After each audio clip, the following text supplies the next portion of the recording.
Alright, guys, welcome back to another video. And this video, previously I was doing the Greatsword tier list for passives, and a lot of people are asking about the spear passive, so now here we are. And in this video I'll be talking about the passive, and I'm just gonna rank it from S to D. Pretty much S is kinda like what you want, what's the goal, depending on the playstyle, and D is pretty much you don't really want it at all. So yeah, let's just get right into it. So first, we do have the Pilo Spear passives. So the Pilo passives has the Pilo Naru barrier, which means on damaging a target with spear skill, all CC resistance increased by 25 or 3 seconds. So pretty much, if you want to simplify it, it's pretty much another 250 collision resist. So I would say this passive is good, but it is not that great at all. I'll put it maybe in like B or C. It just depends on the build that you're running. But if you're running a 0 CC resistant build, then I wouldn't really recommend this at all. I'll probably put it on D. But overall, it's a B tier passive. It's still 250 CC resist. It means you can build more weaken resist. You can build more collision resist and stun resist and all that. So overall, it's kind of a good passive, but again, if you don't build CC resist, if your focus is not there at all, then pretty much it's a D tier passives. The reason why Pilo Naru before on the spear tier list was almost pissed, it was because the base attack speed, the traits, and overall like the spear stat itself. Like if you take a look at the spear, if you take a look at the Pilo spear, it pretty much has fortitude, perception, and collision chances as a bonus, but it does have a lot of like good stuff.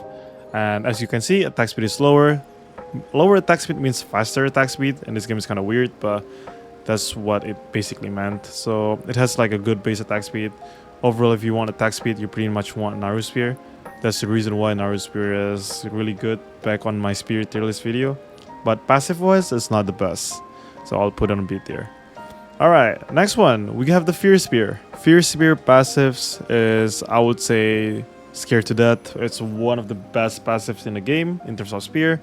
Upon defeating an enemy with spear, 25% chance to inflict spear on up to 2 enemies with 8-meter radius.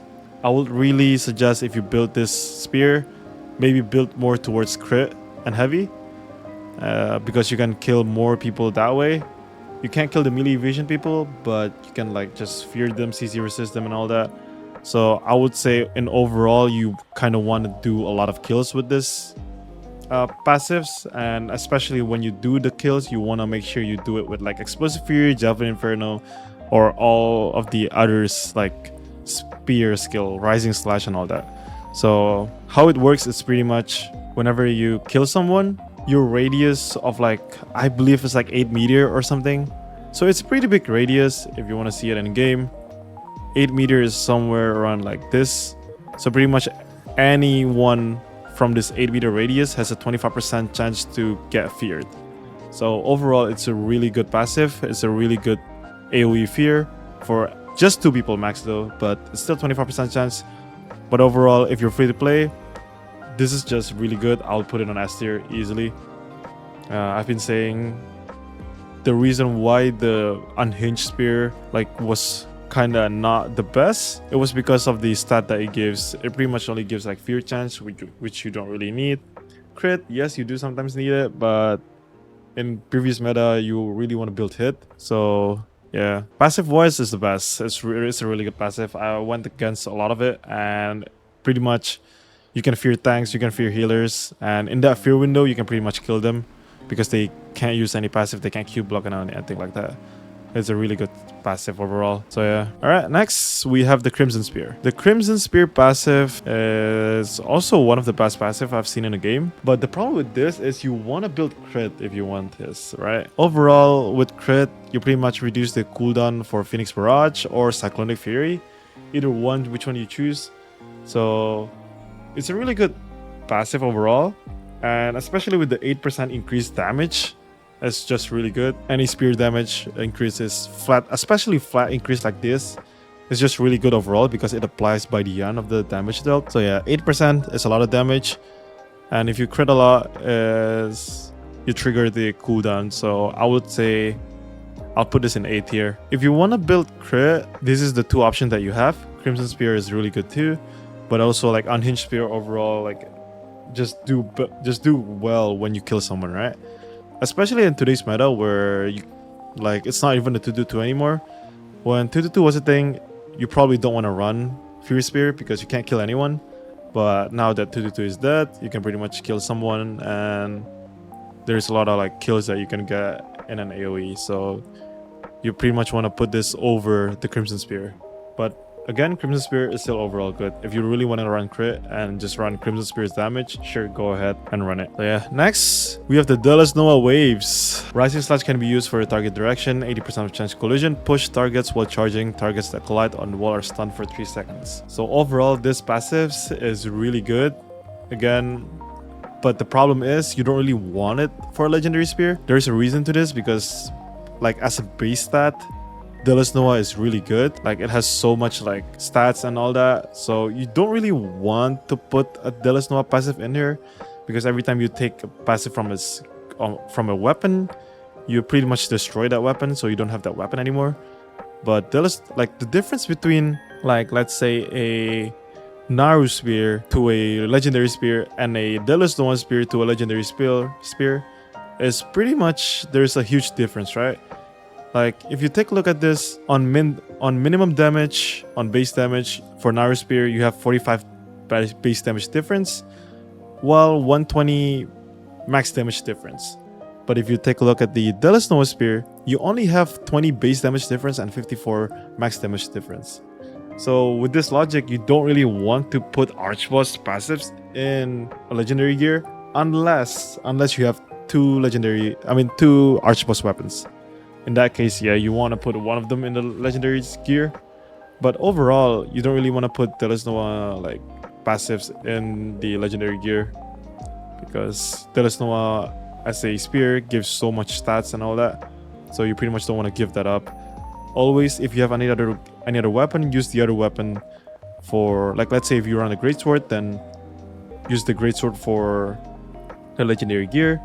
Or if you have a dagger, if you're playing like Spear Dagger, then use your dagger as a legendary gear. Don't use the difference is not that much for legendary spear and all that, so it's just not worth it. So overall, still really good passive. I'll put an S, but again, you don't really want to push this.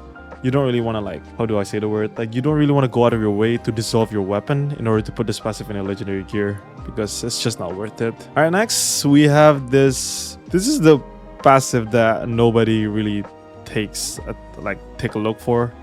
It's the, I believe it's the Renaisseur's. No, is it? No, not Renaisseur. It's the Windsheer passive, right? If I'm not mistaken. Yeah, it was the Windsheer passive. So yeah, it's probably gonna be the same as the other like tier list on my spear before. Windsheer, you pretty much don't want to run this. It's kind of ass. When Spiral Slash lands as heavy, you can use one more Spiral Slash. If you want to take a look at what Spiral Slash is, it's pretty much this passive right here. So this is what Spiral Slash is. It's pretty much the second slash over here. There. So once you use Culling Arc, you can use the second skill called Spiral Slash. And when the second skill lands as heavy attack, you can pretty much use another spin again. So it can do two things. It can help you with burst stack, and also it can help you to do more damage. But there's a reason why you don't really want that to be your passives. It's because it's kind of ass. Because like Culling Arc in itself, the cooldown is not that much. Like if you take a look at it, and then if I use Spiral Slash again, the cooldown is only like 5 to 7 seconds, right? So you don't really want to go out your way to like put a cooldown reduction on a skill that's already low on cooldown anyway, because you have other skills to rotate on. So overall, this is just a bad skill to take. Take anything other than that passive. It's just not worth it in my opinion. There's so much better passives. One gives you more damage. The one gives you like more CC resist. The other one gives you basically like a fear from your surroundings. So yeah. Bellandir, S tier. I have experience with Bellandir passives before. It gives you like the cooldown reduction on that from the above is huge. The collision on the pull is really huge, especially if you have Tevent. And now they pretty much gives you 800 base damage increase from whatever you have on your Death from the Above damage. So Death from the Above, if you don't know, deals 200% base damage, if I'm not mistaken. We can just take a look at it over here. Yeah, pretty much it gives you 200 base damage.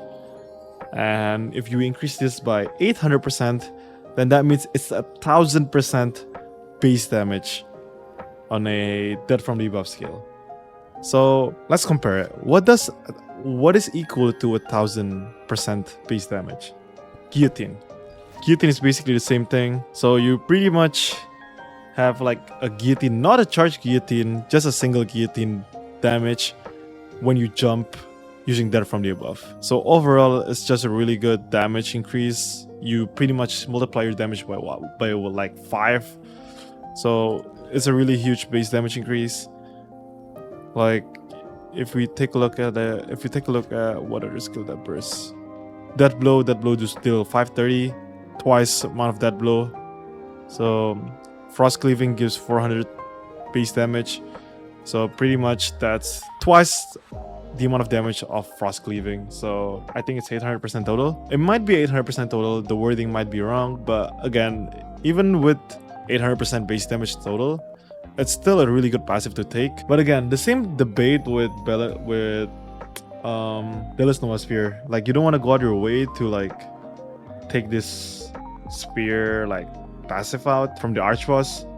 Unless you have double Archboss, then that's a different case. But yeah, I would say the benefit for you to run this on a legendary spear is you have a really high attack speed. If you have a high attack speed, then you know that from the above scales charge with attack speed, so you can make it go faster. So overall, I would say this is pretty decent, and I would say I put it a little bit above Deluzhnoa, but still before the Unhinged Spear. If you do have Unhinged Spear, then usually you gonna want to run that.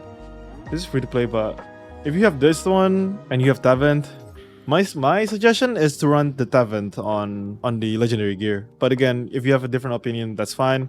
You can build whatever you want. Legendary gears is kind of weird in terms of building it. You can kind of run any kind of build that you want. But again, it's just my opinion. If you really wanna run this on your spear, then go ahead and run it. But yeah, this is pretty much a tier list. Archboss is always the best, and free to play options. This is my tier list for skill. You have Fierce Spear number 1, Crimson number 2, Pilo number 3, and just don't run the Windsheer one, please. Just don't run it. But yeah, that's about it for the spear passive tier list. If you guys enjoyed a video like this, click the like and sub video. I will appreciate you all, and I'll see you guys on the next one. Peace. Bye bye.